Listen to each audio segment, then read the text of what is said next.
তারপরের হাদিসে আবু সাইদ খুদরি রাদিয়াল্লাহু তাআলা আনহু হতে বর্ণিত, একদা একটি লোক জিজ্ঞাসা করল, হে আল্লাহর রসুল সাল্লাল্লাহু আলাইহি ওয়াসাল্লাম, কিয়ামতের দিন কি আমাদের প্রতিপালককে দেখতে পাবো? তখন রসুল সাল্লাল্লাহু আলাইহি ওয়াসাল্লাম ইরশাদ করলেন, মেঘমুক্ত আকাশে দুপুরের বেলায় কি সূর্য দেখতে তোমাদের কোনো অসুবিধা হয়? মেঘমুক্ত আকাশে পূর্ণিমার চাঁদ দেখতে তোমাদের কি কোনো অসুবিধা হয়? তখন সেই লোকগুলি বলল, না। আল্লাহর নবী সাল্লাল্লাহু আলাইহি ওয়াসাল্লাম বললেন, যেমন মেঘমুক্ত আকাশে সূর্যকে দেখতে তোমাদের কোনো অসুবিধা হয় না, ঠিক কিয়ামতের মাঠে তোমাদের প্রতিপালককে দেখতে তোমাদের কোনো অসুবিধা হবে না।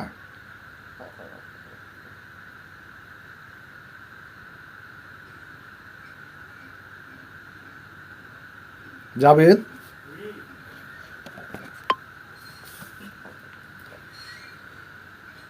আবু সাইদ খুদরি রাদিয়াল্লাহু তাআলা আনহু হতে বর্ণিত, একদা কতিপয় লোক জিজ্ঞাসা করল, হে আল্লাহর রাসূল সাল্লাল্লাহু আলাইহি সাল্লাম, কিয়ামতের দিন কি আমরা আমাদের প্রতিপালককে দেখতে পাবো? তিনি বললেন, হ্যাঁ, মেঘমুক্ত দুপুরের আকাশে সূর্য দেখতে কি তোমাদের কোনো অসুবিধা হয়? মেঘমুক্ত আকাশে পূর্ণিমার রাতে চাঁদ দেখতে কি তোমাদের কোনো অসুবিধা হয়? তখন সেই লোকগুলি বলল, মেঘমুক্ত আকাশে পূর্ণিমার চাঁদ দেখতে আমাদের কোনো অসুবিধা হয় না, এবং মেঘমুক্ত আকাশে সূর্য দেখতে আমাদের কোনো অসুবিধা হয় না।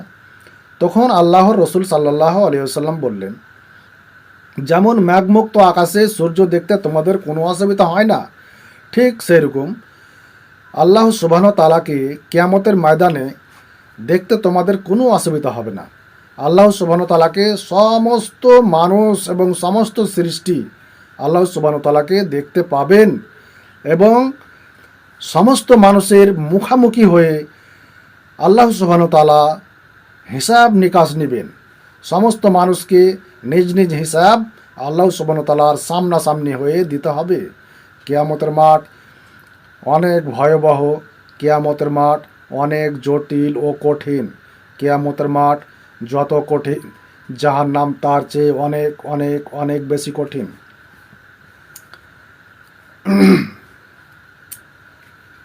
যেমন মেঘমুক্ত আকাশে চাঁদ দেখতে কোনো অসুবিধা হয় না, ঠিক সেরকম কিয়ামতের মাঠে কিয়ামতের দিন আল্লাহকে দেখতে এর চেয়েও কোনো অসুবিধা হবে না। যখন কিয়ামত সংগঠিত হবে তখন একজন ঘোষক ঘোষণা দিবেন, প্রত্যেককে উম্মত যে যার ইবাদত করত সে যেন তার অনুসরণ করে। তখন যারা আল্লাহ ছাড়া অন্যর ইবাদত করত তাদের একজনও বাকি থাকবে না, সকলে জাহান্নামের মধ্যে গিয়ে পড়বে। শেষ পর্যন্ত এক আল্লাহ ইবাদতকারী নেককারও ও গুনহগার ছাড়া আর কেউ বাকি থাকবে না। তারপর আল্লাহ তাদের নিকট আসবেন এবং বলবেন, তোমরা কার অপেক্ষায় আছো? প্রত্যেককে উম্মত যে যার ইবাদত করত সে তার অনুসরণ করত। তারা বলবে, হে আমাদের প্রতিপালক, আমরা তো সেসব লোকদেরকে দুনিয়াতে বর্জন করেছিলাম যখন আজকের অপেক্ষায় তাদের কাছে আমাদের বেশি প্রয়োজন ছিল, আমরা কখনো তাদের সঙ্গে চলিনি। আবু হুরায়রা রাদিয়াল্লাহু তাআলা আনহু বলেন, আবু হুরায়রা রাদিয়াল্লাহু তাআলা আনহুর বর্ণনায় আছে, তখন তারা বলবে, যতক্ষণ পর্যন্ত আমাদের রব আমাদের সামনে না আসেন ততক্ষণ পর্যন্ত আমরা এই অবস্থায় এই স্থানে অপেক্ষা করব। যখন আমাদের প্রতিপালক আসবেন তখন আমরা, যখন আমাদের প্রতিপালক আসবেন তখন আমরা তাকে চিনতে পারবো। আর আবু সাইদ খুদরি রাজি আল্লাহ তাআলা আনহু এর বর্ণনায় আছে, আল্লাহ জিজ্ঞেস করবেন, তোমাদের এবং তোমাদের প্রতিপালকের মধ্যে এমন কোনো চিহ্ন আছে কি যাতে তোমরা তাকে চিনতে পারো? তারা বলবে হ্যাঁ। তখন আল্লাহ পায়ের নলা প্রকাশ্য করবেন, এবং বিশেষ আলো প্রকাশ্য হবে। তখন যে ব্যক্তি নিষ্ঠার সাথে আল্লাহকে সাজদা করত, শুধু তাকেই আল্লাহ সাজদার অনুমতি দিবেন। আর যারা কারো ভয়ে কিংবা মানুষকে দেখানোর জন্যে সাজদা করত, তারা থেকে যাবে। তারা পিঠের পিছনের দিকে চিত হয়ে উল্টে পড়ে যাবে। তারপর জাহান্নামের উপর দিয়ে পুলসিরাত পাতানো হবে এবং শাফাতের অনুমতি দেওয়া হবে। তখন নবী রসুলগণ উম্মতের জন্যে এই প্রার্থনা করবেন, হে আল্লাহ নিরাপদ রাখো, হে আল্লাহ নিরাপদ রাখো। অনেক মুমিন এই পুলসিরাতের উপর দিয়ে চোখের পলকে পার হয়ে যাবে। অনেক মুমিন চোখের পলকে সেই পুলসিরাত দিয়ে পার হয়ে যাবে। অনেকে বিদ্যুতের গতিতে পার হবে, অনেকে বাতাসের গতিতে পার হবে, অনেকে ঘোড়ার গতিতে পার হবে, আবার অনেকে উটের গতিতে পার হবে। কেউ সহি সালামত বেঁচে যাবে, আবার কেউ এমনভাবে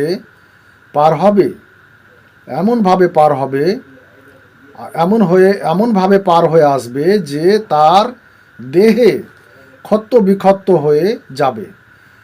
আবার কেউ খুলো বিখণ্ড হয়ে জাহান্নামে পড়ে যাবে। অবশেষে মুমিনগণ জাহান্নাম হতে নিকৃষ্টি লাভ করবে। তারপর নবী করিম সাল্লাল্লাহু আলাইহি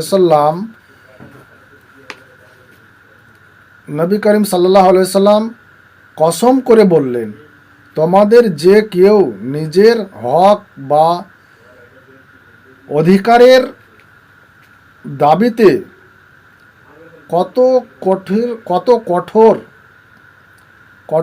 কঠোরতা তো আমাদের কাছে স্পষ্ট, কিন্তু মুমিনগণ তাদের সেই সমস্ত ভাইদের মুক্তর জন্যে আল্লাহর সাথে ঝগড়া করবেন।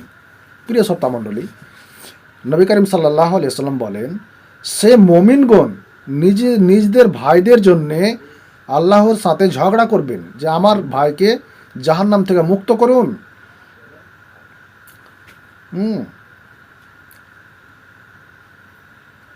আল্লাহর সাথে আরও অধিক ঝগড়া করবে যারা তখনও জাহান্নামে পড়ে রয়েছে।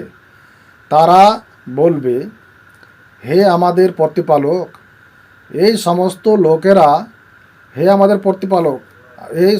লোকেরা আমাদের সাথে সিয়াম পালন করত, সলাত আদায় করত এবং হজ পালন করত। সুতরাং তুমি তাদেরকে জাহান্নাম থেকে পরিত্রাণ দাও। তখন আল্লাহ বলবেন, যাও তোমরা যাদেরকে চিনো তাদেরকে জাহান্নাম হতে মুক্ত করে নাও। মুমিনগণকে আল্লাহ সুবহানাহু ওয়া তাআলা বলবেন, যাও তোমরা তোমাদের যাকে চিনতে পারবে তাকে সেই জাহান্নাম থেকে বের করে আনো।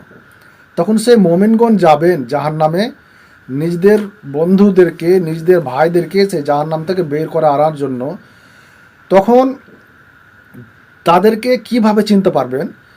যারা সলাত আদায় করত পৃথিবীতে, যারা সিয়াম পালন করত, এবং যাদের কপালে সে সলাতের ঘট্টা রয়েছে, সে সলাত আদায় করার জন্য দাগ হয়ে গেছে, এবং উজু করার জন্য পায়ের দাগ হয়ে আছে, তাদেরকে সেই কপালের চিহ্ন, সে সলাতের চিহ্নকে জাহান্নামের আগুন স্পর্শ করতে পারবে না। সেই সমস্ত লোক যারা সলাত আদায় করে, তাদের কপালে এই দাগের চিহ্ন, এই সলাতের চিহ্ন থাকবে। ওই চিহ্ন দেখে তারা, সেই মুমিনগণ, তাদেরকে জাহান্নাম থেকে বের করে আনবেন। তারপর বলবেন, হে আমাদের প্রতিপালক, এখন সেখানে আর এমন একজন লোকও নেই যাকে বের করার জন্যে আপনি আদেশ করেছেন। তখন আল্লাহ বলবেন, আল্লাহ অনেক বড় দয়াবান, আল্লাহ অনেক বড় ক্ষমাশীল। তখন আল্লাহ বলবেন, আবারও যাও, যাদের অন্তরে 1 দিনার পরিমাণ ঈমান আছে তাদেরকে বের করে আনো। এতেও তারা বহু সংখ্যক লোককে বের করে আনবে।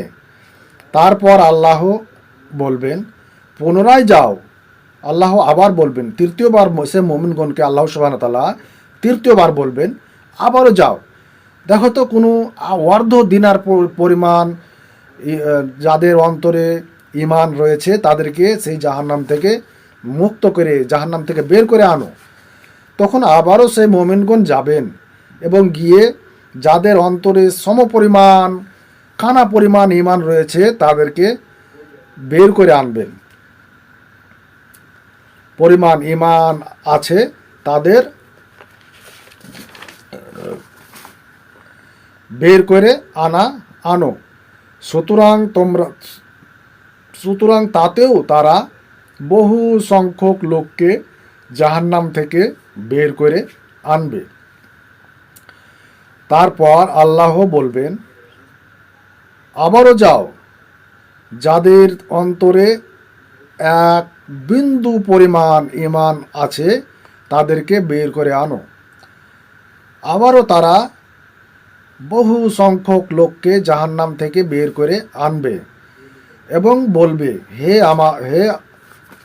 হে আমাদের প্রতিপালক, ঈমানদার কোনো ব্যক্তিকে আমরা জাহান্নামে রেখে আসিনি। তখন আল্লাহ বলবেন, ফেরেশতাগণ, নবীগণ এবং মুমিনগণ সকলেই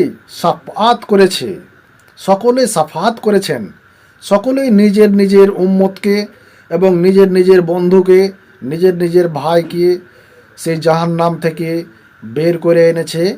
এবং এখন আমি পরম দয়ালু ব্যতীত আর কেউ বাকি নেই।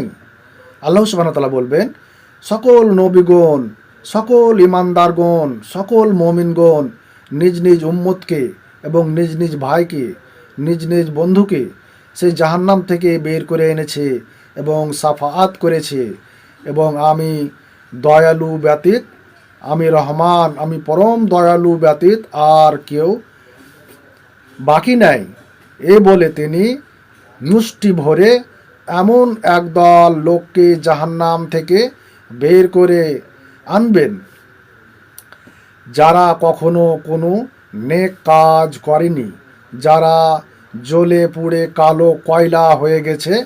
অতঃপর তাদেরকে জান্নাতের সামনে একটি নহরে ঢেলে দেওয়া হবে, যার নাম হলো নহরে হায়াত। যে নহরটির নাম হলো নহরে হায়াত, সে হায়াতে আল্লাহ সুবহানাহু ওয়া তাআলা ঢেলে দিবেন। এতে তারা স্রোতের ধারে, সে নহরের স্রোতের ধারে যেমনভাবে গাছের